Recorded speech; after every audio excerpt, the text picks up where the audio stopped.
अगर ताजमहल दुनिया का 7वां अजूबा है तो फिर लता जी को दुनिया का 8वां अजूबा मानना पड़ेगा। क्या कुछ मैं आपको ऐसी बातें बता रही हूँ, जैसे आपने कभी जलप्रपात को ऊपर की ओर जाते देखा है। जलप्रपात जलप्रपात होती है, जैसे तान जब ठीक उन्हीं सुरों में लौटती है तो लगता है जैसे पहाड़ की ऊंचाई से गिरा हुआ पानी ठीक उसी रास्ते से वापस को लौट रहा है। अतुलनीय, अतुलनीय और कोई शब्द ही नहीं है। लता जी की आवाज़ हमारे देश का एक सांस्कृतिक तथ्य है जो हम पर हर दिन उजागर होता है। उनकी मधुर आवाज़ सुने बगैर शाम नहीं ढलती, बशर्ते आप बधिर हैं यानी कि आप बहरे हैं। हमारी इस जगत में शाश्वत कुछ भी नहीं है, हर किसी वस्तु का पर्याय मिल ही जाता है, अगर नहीं मिलता तो लता जी की दैवीय आवाज़ का। धड़कता है दिले हिंदुस्तान आवाज़ में तेरी। लड़की एक रोज़ गाती और गाती ही रहती है। ये जगत व्यवहारिकता पर चलता है, तेरे गीतों से किसी का पेट नहीं भरता, फिर भी लोग सुनते ही जा रहे हैं पागलों की तरह। कम बखत कभी बेसुरी ही नहीं होती, क्या अल्लाह की देन है। ये सब लता जी के बारे में लोगों ने बोला है।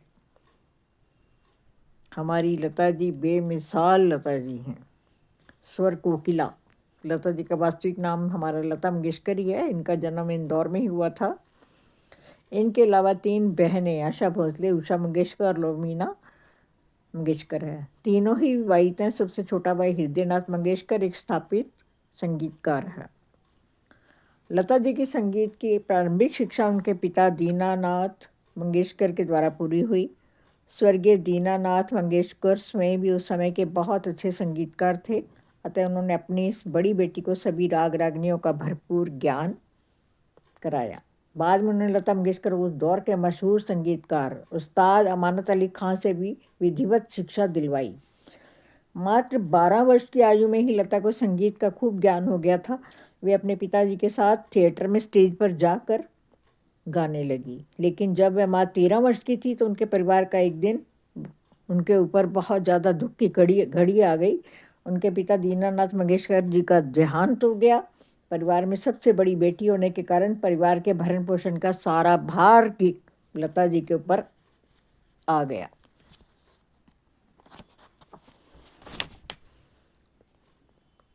तो हमारी लता जी बहुत बहुत अच्छे गाने गाती रही हैं। सारी ज़िंदगी उन्होंने मतलब गानों से ही लोगों को विभूत किया। अपनी तरफ से उन्होंने बहुत ज़्यादा लोगों को खुश किया अपने गाना गा गा के। आज तक भी लता जी के गाने हर बंदा सुनना चाहता है।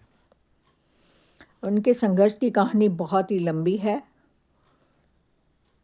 जैसे व्यावसायिक फिल्मों में लता जी को पहली बार संगीतकार जी ने चांस दिया था, वह उस दौर के प्रसिद्ध संगीतकार मास्टर गुलाम हैदर। उन्होंने ही फिल्मी मजबूर में लता जी को पहली बार गीत गाने का मौका दिया। उनका पहला संगीत जो रिकॉर्ड किया गया, उनके बोल थे दिल मेरा तोड़ा। इसी फिल्म में लता जी ने गायक मुकेश के साथ पहली बार एक युगल गीत गाया, जिसके बोल थे अब डरने की कोई बात नहीं, अंग्रेजी छोरा चला गया, वो गोरा गोरा चला गया। इन गीतों से लता जी को इतना फ़ायदा अवश्य हुआ कि फिल्म निर्माता उन्हें पहचानने लगे। इन इसी गानों से उनको अपनी पहचान मिली। लेकिन लता जी ने अपनी फिल्मों के गीत गवाने में उन्हें कभी भी संकोच होता था। उस दौर में शमशाद बेगम, जोराबाई अंबाला बाई, अमीराबाई आदि ये बहुत गायिकाएं थी। उनके सामने नवोदित गायिका लता की पूछ होती भी तो कैसे होती। लेकिन जब लता जी का सितारा बुलंद होने लगा तो एक एक करके सभी गायिकाएं पार्श्व में चलती गई और पूरी फिल्म इंडस्ट्री में सिर्फ लता जी की ही तूती बोलने लगी। लता जी की असली पहचान बनी फिल्म महल से। उस फिल्म के संगीतकार थे पंडित खेमचंद प्रकाश। पंडित खेमचंद प्रकाश ने लता जी से एक गीत गवाया, जिसके बोल थे आएगा आएगा आएगा, आने वाला आएगा, आएगा आएगा आएगा, आने वाला आएगा आएगा। लता मंगेशकर जी की आवाज़ में जैसे सरस्वती का वास था। उनकी आवाज़ इतनी पुरकशिश थी कि श्रोता मंत्रमुग्ध होकर रह जाते थे। सन 1962 के भारत चीन युद्ध के दौरान शहीद हुए भारतीय सैनिकों को श्रद्धांजलि देने के लिए एक सभा का आयोजन किया गया। उस सभा में लता मंगेशकर जी ने जो गाना गाया, ऐ मेरे वतन के लोगो ज़रा आँख में भर लो पानी, जो शहीद हुए हैं उनकी ज़रा याद करो कुर्बानी। ऐ मेरे वतन के लोगो, ये उन्होंने गाना गाया। और जब हमारे देश के प्रधानमंत्री पंडित जवाहरलाल नेहरू जी भी रोने लगे, उन्होंने कहा कि ये लड़की आज तो तूने हमें रुला ही दिया।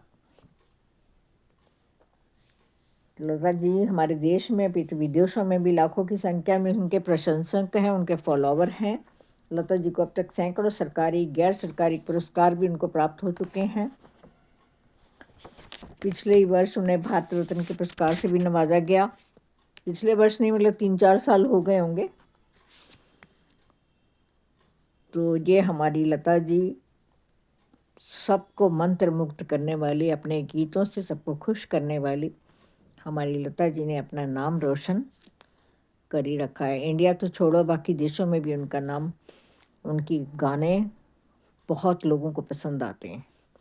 और ना हमारी लता जैसी कोई और पैदा मुश्किल है, क्योंकि उनके गाने अब तक इतने चलते हैं, लोगों को भी बहुत पसंद आते हैं।